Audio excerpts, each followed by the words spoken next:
IT రంగంలో గత కొన్ని సంవత్సరాలుగా కొనసాగుతున్న ఉద్యోగాల కోత, మరోవైపు ఆర్టిఫిషియల్ ఇంటెలిజెన్స్ ఏఐ కంపెనీ నుంచి వస్తున్న కొత్త టూల్స్, వీటితోటి రాబోయే రోజుల్లో దిగ్గజ ఐటీ కంపెనీలకు వచ్చే ఆర్డర్లు తగ్గుముఖం పడతాయనే ఆందోళన వ్యక్తమవుతుంది. ఇదే కారణంతో దేశీయ స్టాక్ మార్కెట్లో దిగ్గజ ఐటీ కంపెనీల షేర్లు కూడా పెద్ద ఎత్తున ఒత్తిడిని ఎదుర్కొంటున్న సంగతి తెలిసిందే.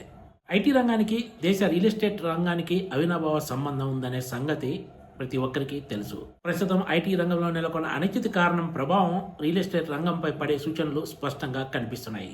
ఈ ఏడాది తొలి 6 నెలల కాలంలో రియల్ ఎస్టేట్ రంగానికి సంస్థాగత రంగం నుంచి అందిన పెట్టుబడులు 42,750 కోట్ల రూపాయలు.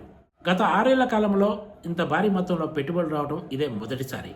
అయితే ఇందులో ఎక్కువ మొత్తాలు ఆఫీస్ స్పేస్ విభాగానికి వెళ్లడం విశేషం.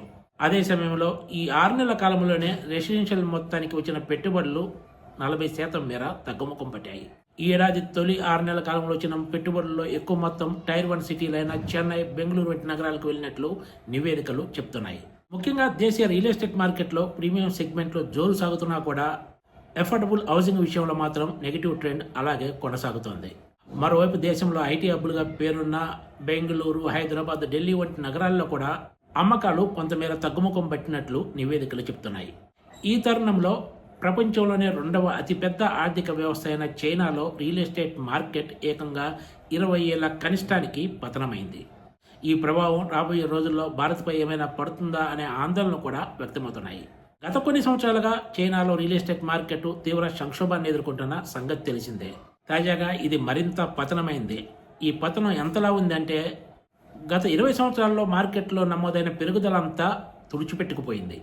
చైనాలో రెసిడెన్షియల్ ప్రాపర్టీ ధరలు 2006 సంవత్సరం నాటి స్థాయికి పతనమయ్యాయి.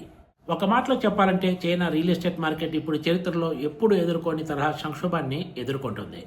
Bank for international settlements BIS విడుదల చేసిన అమెరికా ఫెడరల్ రిజర్వ్ ప్రచురించిన గణాంకాల ప్రకారం 2026 తొలి 3 నెలల కాలంలో చైనా నివాస గృహాల వాస్తవ ధరల సూచి 85.13గా నమోదైంది. ఇది 2021లో నమోదైన 113 గరిష్ట స్థాయి నుంచి భారీగా పతనమైంది.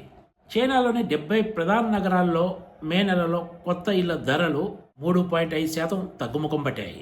ఈ ధరలు గత 35 నెలలుగా తగ్గుముఖం పడుతూనే వస్తున్నాయి.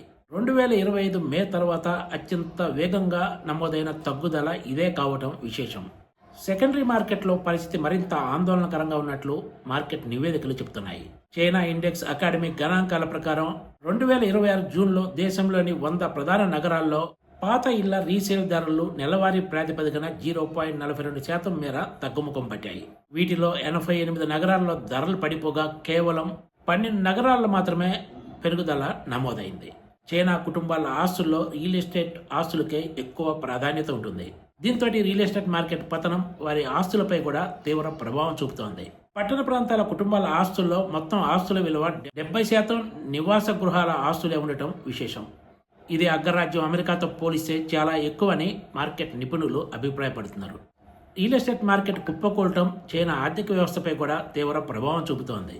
ఈ ఏడాదంతా కూడా చైనా రియల్ ఎస్టేట్ మార్కెట్లో ధరలు తగ్గుతూనే ఉంటాయని, 2027 సంవత్సరంలో కొంత స్థిరత్వం వచ్చి 2028 సంవత్సరం నుంచి మాత్రమే ధరల పెరుగుదలకు ఛాన్స్ ఉన్నట్లు మార్కెట్ నిపుణులు అంచనా వేస్తున్నారు.